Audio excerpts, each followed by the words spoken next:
यहाँ पर आपको यस पर क्लिक कर देना है। नमस्कार दोस्तों, एसएससी की तरफ से बड़ा अपडेट आ चुका है। अब हमें एसएससी का फॉर्म भरने के लिए ओटीआर रजिस्ट्रेशन कराना होगा। एसएससी की तरफ से ओटीआर रजिस्ट्रेशन के लिए इसकी ऑफिशियल वेबसाइट पे अपडेट आ चुका है, जैसा कि आप देख सकते हैं कि आपके सामने दिख रहा है। इसको भरने से पहले कुछ बातें हम आपको बताना चाहेंगे। एसएससी की तरफ से यह फॉर्म पूरी तरह से फ्री रखा गया है, इसकी कोई भी चार्ज नहीं लिया जाएगा।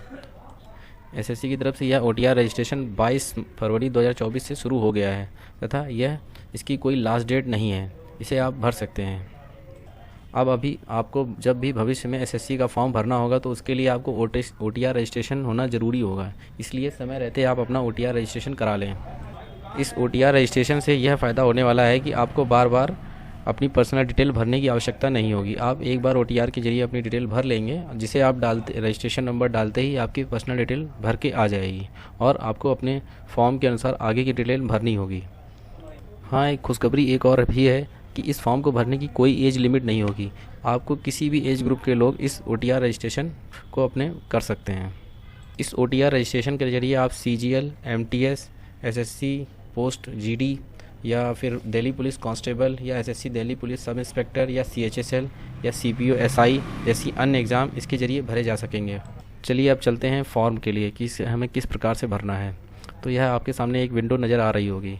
इस विंडो में साफ साफ दिखा है कि वन टाइम रजिस्ट्रेशन। तो आपको किसी भी जो भी पहले से भी फॉर्म भर चुके हैं, भरते रहे हैं, लेकिन उनको भी यह ओटीआर रजिस्ट्रेशन कराना आवश्यक होगा। यह फॉर्म पूरा 4 स्टेप में पूरा किया जाएगा। Personal detail, password creation, additional detail और डिक्लेरेशन। और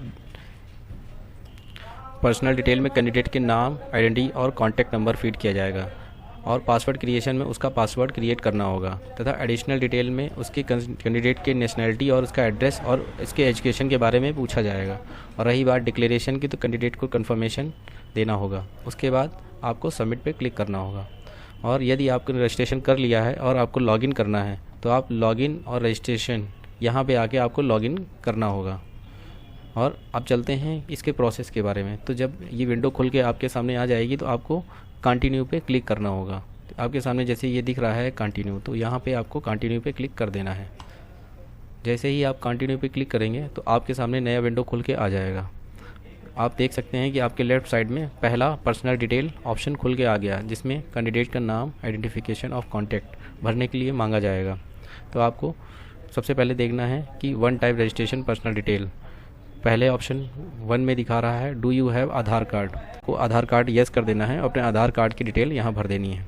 वापस से दोबारा फिर आपको वेरीफाई आधार कार्ड नंबर, तो दोबारा से यहाँ पे आपको आधार कार्ड नंबर डाल देना है।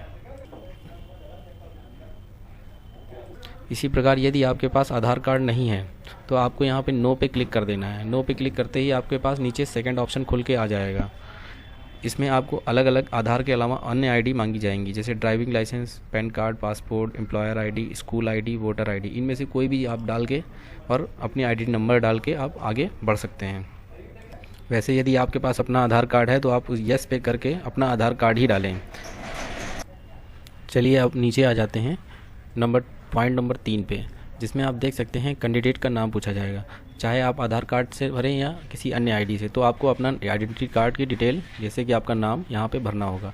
कैंडिडेट नेम, तो आपको अपना आधार की या हाई स्कूल की मार्कशीट जो भी आपके पास है उसको अच्छी तरह से हाई स्कूल की मार्कशीट से मिला लेना है और अपना नाम यहाँ पे भर देना है। और फिर वेरीफाई कैंडिडेट नेम में वापस से आपको वही नाम अपना भर देना है। फिर नीचे आ जाते हैं पॉइंट नंबर 4 पे। यहाँ पे आप देख सकते हैं यदि आपका नाम कोई चेंज है तो आप यहाँ पे येस पे क्लिक करेंगे तो अपनी डिटेल यहाँ भर सकते हैं।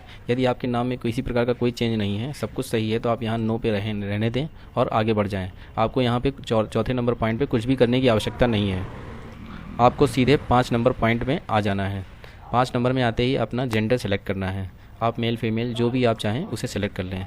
इसी प्रकार दोबारा से फिर आपको जेंडर सेलेक्ट करने के लिए पूछा जाएगा। इतना भरने के बाद आप नीचे 6 नंबर पॉइंट पे आ जाएंगे, जहाँ पे आपको डेट ऑफ बर्थ भरने के लिए बोला जाएगा। आप अपना डेट ऑफ बर्थ इसी प्रकार से यहाँ पे क्लिक करके अपना सेलेक्ट कर लें और अपनी डेट ऑफ बर्थ को आपको भर लेना है। दोबारा से वेरीफाई डेट ऑफ बर्थ में भी आपको इसी प्रकार से अपनी डेट ऑफ बर्थ सेलेक्ट करके भर देना है। अब नीचे आएंगे तो 7 नंबर पॉइंट में फ़ादर नेम पूछा जाएगा। तो अपनी हाई स्कूल की मार्कशीट के हिसाब से ही अपना फ़ादर नेम आपको यहाँ पर भर देना है। आपको 7 नंबर पॉइंट पे प्लस उसके बाद वेरीफाई फादर नेम दोनों जगह पे भरना होगा। उसके बाद जब नीचे आ जाएंगे तो आपको मदर नेम दिखाई देगा। 8 नंबर पॉइंट पे जो मदर नेम दिया है तो आपको उसी हाई स्कूल की मार्कशीट या सर्टिफिकेट में मदर नेम भी शो करेगा, उसे ही आपको उससे देख के यहाँ पे भर देना है। दोनों जगह पे आपको अपना मदर नेम भर लेना है। जब आप नीचे आएंगे तो 9वें नंबर पॉइंट में देख सकते हैं कि मैट्रिकुलेशन मार्कशीट एजुकेशन बोर्ड, तो यहाँ पे शो कर रहा होगा कि आपने किस बोर्ड से अपना हाई स्कूल किया है, जैसे यूपी बोर्ड या सीबीएसई बोर्ड या आईसीएसई बोर्ड, उसकी पूरी लिस्ट आपके सामने आ जाएगी। तो इसी में से अपने जहाँ से भी जिस भी क्षेत्र में आप पढ़ते हैं तो उसके हिसाब से अपने बोर्ड का नाम सेलेक्ट कर लेना है, ठीक है। वैसे ही आपको वेरीफाई बोर्ड करके भी सेलेक्ट करना होगा। दोनों जगह पे अपना बोर्ड सेलेक्ट कर लेना है। उसके बाद आप नीचे आएंगे तो आपको यहाँ रोल नंबर 10वें नंबर पे दिख रहा होगा। यहाँ पे आपके सर्टिफिकेट या मार्कशीट दोनों में आपका रोल नंबर दिया होगा, जिसे आपको यहाँ पे भर देना है। वैसे ही वेरीफाई रोल नंबर में भी आपको अपना हाई स्कूल का रोल नंबर भर देना है। उसके बाद नीचे 11 नंबर पॉइंट में आपको पासिंग ईयर, जो कि आपकी मार्कशीट और सर्टिफिकेट में दिख रहा होगा, उसे भर देना है। और यहाँ पे भी अपने हाई स्कूल के पासिंग ईयर को दोबारा से भर लेना है। जब आप नीचे आएंगे तो 12 नंबर पॉइंट में आपसे पूछेगा कि आपकी हायर क्वालिफ़िकेशन क्या है। तो आपकी हायर क्वालिफ़िकेशन जिस प्रकार से आप यहाँ टिक करेंगे तो आपको दिखेगा high school, inter, diploma, graduation, post graduation या पीएचडी। तो आपने जैसे कि हाई स्कूल कर रखा है या इंटर कर रखा है, जो भी आपने मतलब अधिकतम क्वालिफ़िकेशन है उसे ही आपको यहाँ सेलेक्ट करना है। और इसे वापस से दोबारा से भी नीचे वेरीफाई हायर क्वालिफ़िकेशन में भी आपको अपनी हायर क्वालिफ़िकेशन सेलेक्ट कर लेनी है। इसके बाद आपको नीचे आ जाना है। फिर यहाँ पे 13 नंबर पॉइंट में देख सकते हैं लिखा होगा कैंडिडेट मोबाइल नंबर। तो आपको अपना मोबाइल नंबर, जो भी आप परमानेंट मोबाइल नंबर यूज़ करते हैं, उसे ही डालना है। कोशिश करें कि जो आपका आधार और मोबाइल में प्रॉपर रजिस्टर्ड हो, अपना परमानेंट नंबर ही यहाँ पे डालें। और आपके मोबाइल में एक ईमेल आईडी जो भी आप चलाते हो तो आप उस ईमेल आईडी का इसमें इस्तेमाल करें, जिससे कि किसी प्रकार की दिक्कत ना हो आपको भविष्य में। पूरी तरह से अपना मोबाइल नंबर और ईमेल आईडी, परमानेंट नंबर और ईमेल आईडी भरने के बाद आप अच्छी तरह से अपना पूरा फॉर्म चेक कर लें। चेक करने के बाद आप अपनी पर्सनल डिटेल भरने के बाद आप सेव एंड नेक्स्ट पे आपको क्लिक कर देना है। जैसे ही आप सेव एंड नेक्स्ट पे क्लिक करेंगे तो आप अगले ऑप्शन में आ जाएंगे, जिसका नाम है ये पासवर्ड क्रिएशन। चलिए मैं ये डिटेल भर के जल्दी से नेक्स्ट ऑप्शन में आपको बताता हूँ क्या करना है। जैसे ही आप 13 नंबर पॉइंट पे आएंगे तो अपना मोबाइल नंबर डालना होगा। मोबाइल नंबर जैसे ही आप डालेंगे तो आपके मोबाइल पे एक OTP जाएगा, इसलिए आपका मोबाइल चालू होना आवश्यक है। OTP जाते ही आपको उसे वेरीफाई करना होगा। वेरीफाई होने के बाद आपको ईमेल पे आ जाना है। तो आपकी जो भी ईमेल आपके पास एक्टिव हो या चालू आपके मोबाइल में पड़ी हो, चालू हो, उसे ही डालना है, क्योंकि उसे भी OTP के ज़रिए वेरीफाई करना होगा। और उसके बाद जैसे ही आपकी ईमेल और मोबाइल नंबर डालने के बाद उसे OTP के ज़रिए वेरीफाई कर लेंगे, आपको फिर सेव एंड नेक्स्ट पे क्लिक कर देना है। इसको करने के बाद आप अगले ऑप्शन में आ जाएंगे, जिसमें आपको यहाँ पे पासवर्ड क्रिएशन का ऑप्शन विंडो खुल के आ जाएगा। यदि मेल पे OTP नहीं आता है तो स्पैम पे चेक करें। चलिए मैं जल्दी से भर लेता हूँ, फिर आपको आगे का प्रोसेस बताता हूँ। आपको अपना पासवर्ड क्रिएशन के बाद अगले स्टेप एडिशनल डिटेल में आ जाना है। एडिशनल डिटेल में कैंडिडेट की नेशनैलिटी, उसका एड्रेस और उसकी एजुकेशन के बारे में पूछा जाएगा। यह एक बेसिक इन्फॉर्मेशन ही होगी जिसे आप आसानी से भर सकते हैं। एजुकेशनल और एडिशनल डिटेल भरने के बाद आप नेक्स्ट पेज पे क्लिक कर देना है। जैसे ही आप नेक्स्ट पेज पे जाएंगे तो डिक्लेरेशन ऑप्शन आ जाएगा, जिसे आप अच्छी प्रकार से पढ़ने के बाद अपना सेल्फ डिक्लेरेशन में टिक कर देना है और सबमिट पे क्लिक कर देना है। सबमिट करते ही आपका फॉर्म सबमिट हो जाएगा और आपके मेल पे और आपके मोबाइल नंबर पे रजिस्ट्रेशन नंबर आ जाएगा। उसी प्रकार आपकी विंडो में भी एक रजिस्ट्रेशन नंबर शो करेगा, जिसे आपको प्रिंट करके अपनी फ़ाइल में रख लेना है। यही रजिस्ट्रेशन नंबर आने वाले सारे SSC के फॉर्म में आपको मांगा जाएगा, जिसको भरते ही आपकी पर्सनल डिटेल खुल के आ जाएगी और आप अपना बाकी का फॉर्म आगे की डिटेल भर सकते हैं। इसी प्रकार जब आपका रजिस्ट्रेशन हो जाएगा तो आपको जब भी लॉगिन करना होगा तो इस प्रकार की आपके सामने एक विंडो खुल के आएगी। यहाँ लॉगिन एवं रजिस्ट्रेशन डिटेल पे क्लिक करेंगे तो आपके पास सामने यह विंडो खुल के आ जाएगी, जिस पे आपको अपना वही रजिस्ट्रेशन नंबर भर देना है और जो भी आपने अपना पासवर्ड बना रखा है उसे यहाँ पे भर के कैप्चर कोड क्लिक करके लॉगिन पे क्लिक कर देंगे और अपना लॉगिन हो जाएंगे। यदि आप पासवर्ड भूल गए हैं तो अपना फॉरगेट पासवर्ड पे जाके अपना यहाँ पे अपना पासवर्ड फॉरगेट भी कर सकते हैं। इसी प्रकार SSC के इस नए पेज पे आपको और भी जानकारियाँ देखने को मिलेंगी, जैसे कि फॉर कैंडिडेट ऑप्शन में जब आप जाएंगे तो आपको नीचे एक लिस्ट आ जाएगी, जिसमें आपको अपना SSC का सिलेबस भी देखने को मिलेगा। यदि आपको लगता है कि मुझे सिलेबस जानना है तो आप यहाँ पे क्लिक करके अपना SSC का स्टेप बाय स्टेप अपना कोर्स वाइज सिलेबस देख सकते हैं।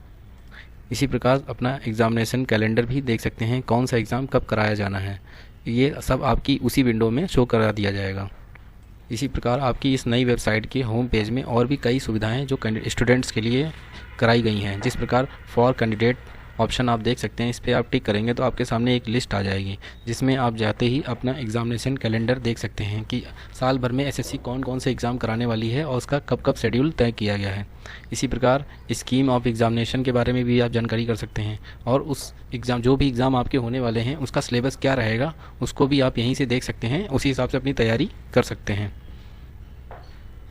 जैसा कि आप देख सकते हैं इस लिस्ट में हम आपको एग्ज़ामिनेशन सेंटर पे आप क्लिक करेंगे तो आपके सामने दो लिस्ट आ जाएगी, टेंटेटिव एग्ज़ाम शेड्यूल। आप यहां पे क्लिक करके उस पीडीएफ में अपने एग्ज़ाम का शेड्यूल चेक कर सकते हैं। इसी प्रकार आगे आते हैं स्कीम एग्ज़ामिनेशन एंड सिलेबस, तो आप सिलेबस पे आ जाते हैं। सिलेबस में जिस भी एग्ज़ाम को होने वाले हैं उसी हिसाब से आपको सिलेबस यहाँ पे शो करेगा। जिस प्रकार से आप देख सकते हैं CGL है, CAPF है, स्टेनोग्राफर है, JEE है, जो भी आने वाले एग्ज़ाम होंगे उन सब का यहीं पे आपको सिलेबस शो कर जाएगा। और फॉर्मेट ऑफ सर्टिफिकेट, यदि आपके पास जैसे कि आपने विकलांग का डिसेबिलिटी सर्टिफिकेट आपको लगाना है तो उसका फॉर्मेट आपको यहीं पे मिल जाएगा, आपको कहीं जाने की ज़रूरत नहीं है। इसी होम पेज में आप आएंगे तो आपको कैटेगरी सर्टिफिकेट, अपना डिसेबिलिटी सर्टिफिकेट, एसेंशियल क्वालिफिकेशन का सर्टिफिकेट या अटेंशन का सर्टिफिकेट, पर्सन ऑफ डिसेबिलिटीज़ का certificate, category certificate, ex serviceman का सर्टिफिकेट, जो भी SC ST का सर्टिफिकेट, OBC सर्टिफिकेट या डिफेंस पर्सनल का सर्टिफिकेट, जो भी आपको सर्टिफिकेट इसमें एग्ज़ाम में सपोर्टिंग डॉक्यूमेंट में लगाने हैं वेरीफाई करा के, तो उसका SSC ने एक ही पोर्टल में ये सारे सर्टिफिकेट प्रोवाइड करा दिए हैं, जिसको आप आसानी से डाउनलोड करके अपना वेरीफाई करा के इसमें आप लगा सकते हैं। इसी प्रकार से आपको अपना SSC OTR का रजिस्ट्रेशन करा लेना है, जिसके लिए आने वाले भविष्य में आपके होने वाले परीक्षा और आने वाले फॉर्म के लिए आपको आसानी से रजिस्ट्रेशन करने में दिक्कत ना हो। इसी प्रकार की जुड़ी जानकारियों के लिए हमें सब्सक्राइब और लाइक करते रहें। धन्यवाद।